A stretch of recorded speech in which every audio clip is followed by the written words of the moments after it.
Hello dear students, very welcome to IFS. तो guys, आज का ये जो हमारा सेशन होगा जिसमें मैं आपको एक बहुत ही बढ़िया प्रीवियस ईयर क्वेश्चंस पेपर में से एक क्वेश्चन लेकर आया हूँ डिस्कस करने के लिए।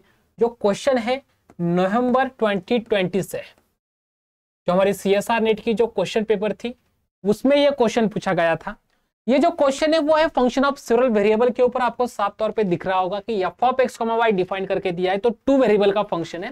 तो फंक्शन ऑफ सेवरल वेरिएबल से आपका ये क्वेश्चन पूछा गया है, जिसमें क्वेश्चन में दिया गया है कि यह फंक्शन है x square minus y square upon x square plus y square जब आपका x comma y non zero होगा, एंड जीरो जब आपका एक्स कॉमा वाई क्या बनना चाहेगा, जीरो बनना चाहेगा।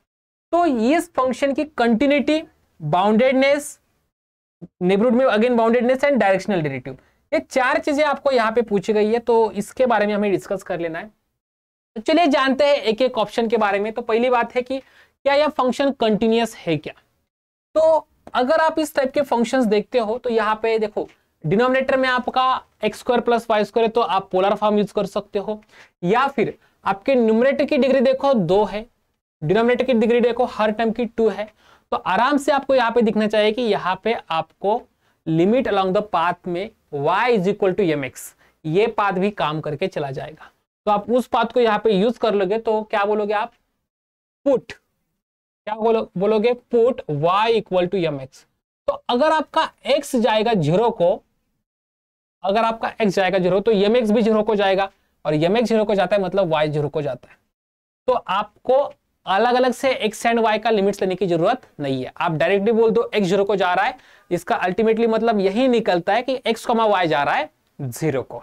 सो therefore limit x tends to zero, f of x, m x क्या बन जाएगा, it becomes limit x tends to zero, there will be x square minus m square x square upon x square plus m square x square.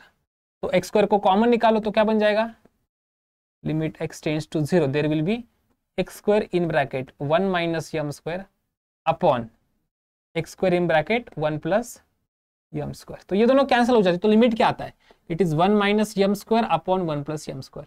तो आपने अगर m को रख लिया 1 तो लिमिट अलग होगा, अगर आपने m को रख लिया 2 तो लिमिट अलग होता है।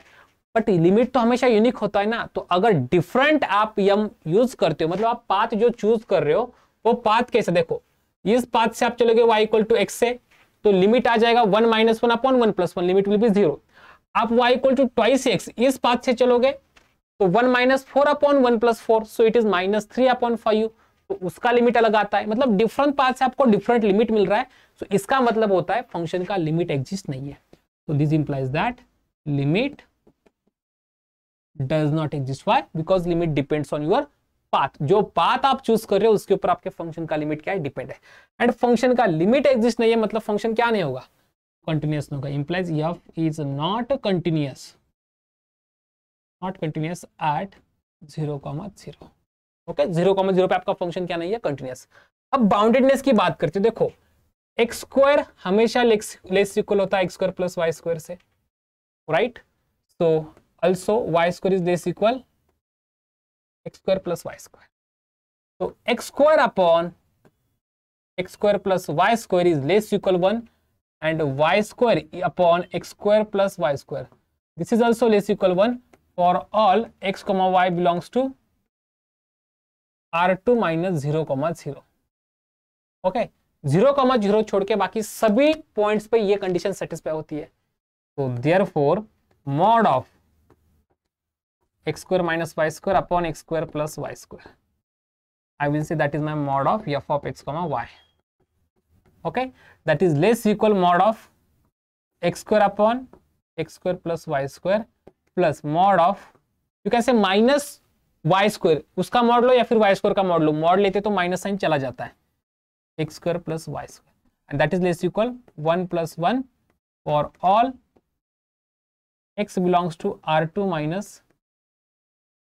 ओके, तो आपका ये जो फंक्शन है that is less equal to for all values, non zero values, तो क्लियरली आपका फंक्शन क्या बन जाएगा, bounded. So f is bounded in R2। अब आप बोलोगे सर यहाँ पे जीरो लोगे तो क्या बन जाएगा, भाई आपने एक्स एंड वाई की वैल्यू जीरो ले ली तो आपका फंक्शन तो ऑलरेडी डिफाइंड है ना। जब दोनों जीरो हो जाते तो वैल्यू फिक्स्ड है, और वो भी फाइनाइट वैल्यू तो हमेशा बाउंडेड होती है, फाइनाइट वैल्यू हमेशा बाउंडेड होती है। तो एफ ऑफ 0,0 के लिए वैल्यू क्या बन रही है, एफ ऑफ 0,0 के लिए 0 बन रही है, तो वो भी लेस देन 2 है एंड ये वैल्यू भी लेस देन 2 है।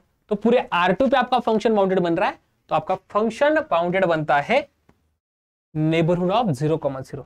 If is not bounded in any neighbourhood, not possible. F had all directional derivatives at 0,0।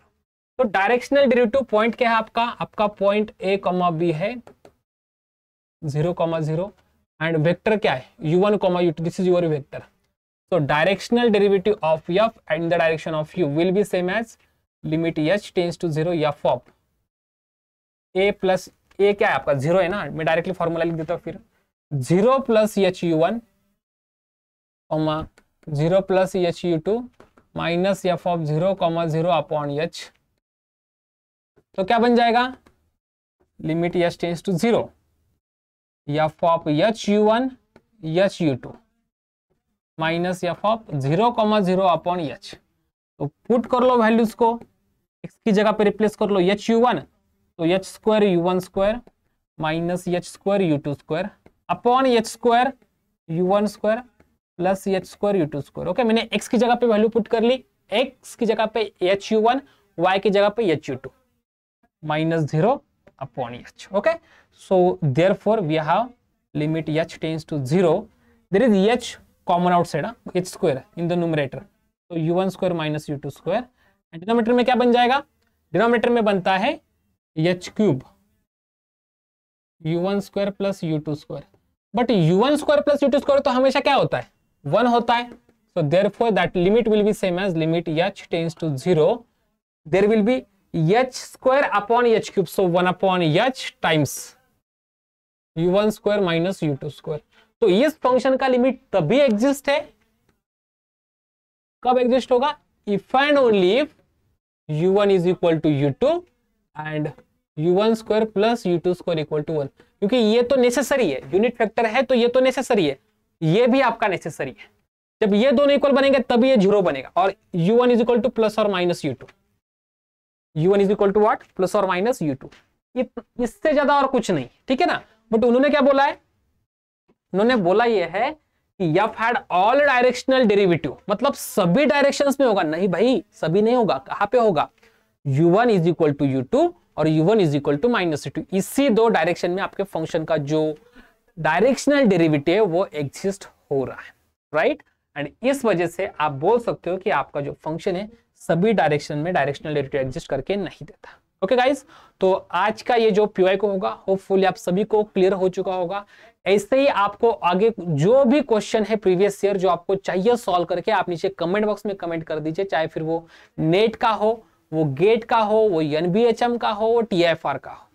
तो आप ऐसा कर दीजिए, नीचे कमेंट बॉक्स में कमेंट करते रहिए एंड जो भी आप सजेशन चाहिए उसको ऑफकोर्स हमारा हमेशा वेलकम था और हमेशा रहेगा।